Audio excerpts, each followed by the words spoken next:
DSC అట. అయ్యా జగన్మోహన్ రెడ్డి గారు వాగ్దానాలన్నీ ఎక్కడ నిలబెట్టుకున్నారయ్యా అంటే అదుగో లిక్కర్ షాపులు అన్ని నిలబెట్టుకున్నారన్నట్టుగా ఉంది. వాస్తవం కాదా? ఆఖరికి లిక్కర్ కూడా నాసి రకం. మన రాష్ట్రంలో 25% మంది ఎక్కువ చచ్చిపోతున్నారు. ఆ నాసి రకం లిక్కర్ తాగి గుండె కిడ్నీలు చెడిపోయి ఎవరైనా పట్టించుకుంటున్నారా? ఒక్క హెల్త్ చెకప్ లేదు, ఓన్లీ క్యాష్ అట కదా. ఎక్కడ డిజిటల్ పేమెంట్స్ లేవు. అంటే స్టేట్ ట్యాక్స్ ఎంత, డిజిటల్ సెంట్రల్ ట్యాక్స్ ఎంత, ఎవడైనా పట్టించుకుంటున్నాడా? ఒక ఆడిట్ లేదు, ఒక పాడు లేదు, ఒక పద్ధతి లేదు. ఆఖరికి చూస్తే పక్క రాష్ట్రాలలో 60 రూపాయలు ఉన్న క్వార్టర్ బాటిల్ ఇక్కడ 250 రూపాయలు ఉందమ్మా.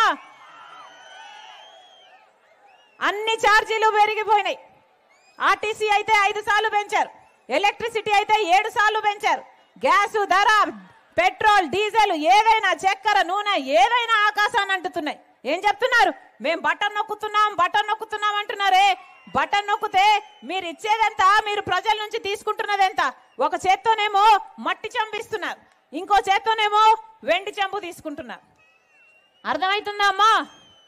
అర్థమవుతుందా తల్లి?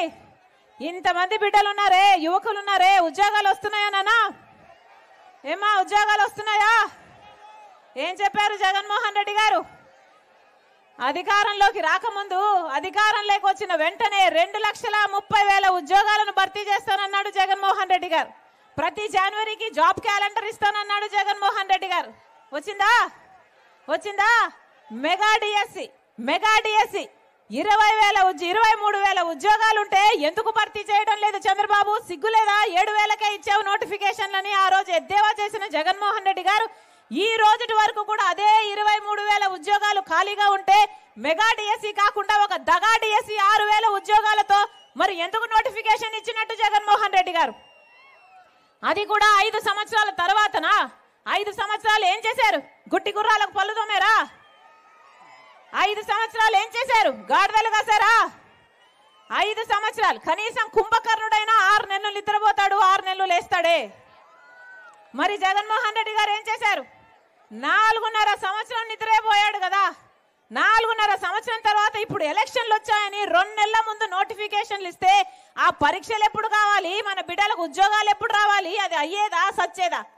వస్తున్నాయా ఉద్యోగాలు? ఆఖరికి మన బిడ్డలైతే 10,000 రూపాయలకు 12,000 రూపాయలకు చిన్న ఉద్యోగాలు చేసుకుంటుంటే కూలీ నాలీ చేసుకుని చదివించిన తల్లిదండ్రులకు ఎంత బాధగా ఉండాలి.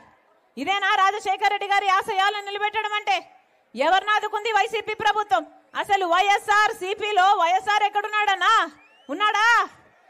వై అంటే వైవి సుబ్బారెడ్డి, ఎస్ అంటే సాయిరెడ్డి, ఆర్ అంటే సజ్జల రామకృష్ణ. వీళ్ళ ముగ్గురే మిగిలేరా పార్టీలో. రాజశేఖర రెడ్డి గారు ఎప్పుడో కనుమరుగైపోయారు. ఇప్పుడు సాక్షి టీవీలో రాజశేఖర రెడ్డి గారు లేరు, సాక్షి పేపర్లో రాజశేఖర రెడ్డి గారు లేరు, వైసీపీ పార్టీలో రాజశేఖర రెడ్డి గారు అంతకంటే లేరు.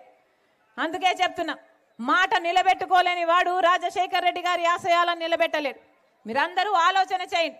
రాజశేఖర రెడ్డి బిడ్డ ఇక్కడికి వచ్చింది అంటే, కాంగ్రెస్ పార్టీలో చేరింది అంటే ఎందుకు చేరింది?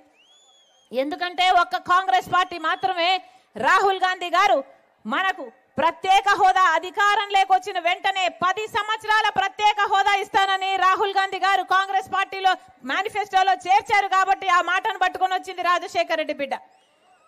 మనకు ప్రత్యేక హోదా కావాలి అంటే కాంగ్రెస్ పార్టీ అధికారంలోకి రావాలి.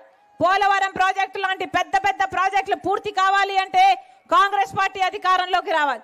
రాజధాని కట్టాలి అంటే కాంగ్రెస్ పార్టీ అధికారంలోకి రావాలి. 10 సంవత్సరాలు చూసాం. బీజేపీ పార్టీకి చిత్తశుద్ధి లేదు, వైసీపీకి లేదు, తెలుగుదేశం పార్టీకి లేదు. మీ అందరూ ఆశీర్వదించండి.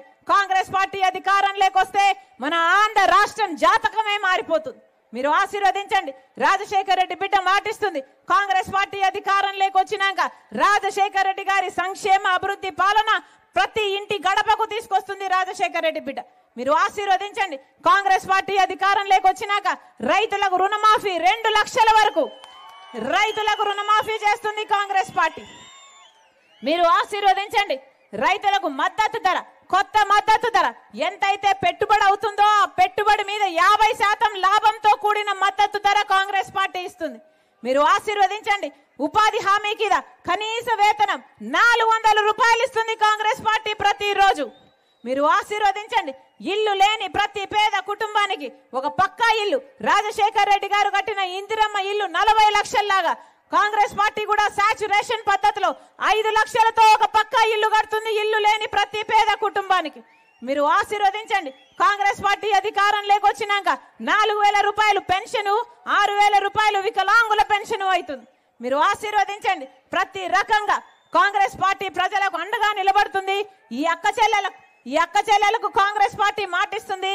ప్రతి పేద ఇల్లు గడవడానికి ప్రతి నెల 833 రూపాయలు, అంటే సంవత్సరానికి 1,00,000 రూపాయలు, 5 సంవత్సరాలకి 5 లక్షల రూపాయలు ప్రతి పేద ఇల్లు గడవడానికి ఆ ఇంటి మహిళకి ఇస్తుంది కాంగ్రెస్ పార్టీ. మీ అందరూ ఆశీర్వదించాలి. కాంగ్రెస్ పార్టీని ఆశీర్వదించి ఎమ్మెల్యే అభ్యర్థిగా నిలబడిన శైలజనాథ్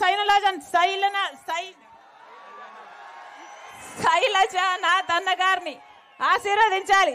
ఎంపీ అభ్యర్థిగా మల్లికార్జున అన్న గారిని ఆశీర్వదించాలి. హస్తం గుర్తు మీద ఓటేయాలి అన్న, ఆశీర్వదించండి.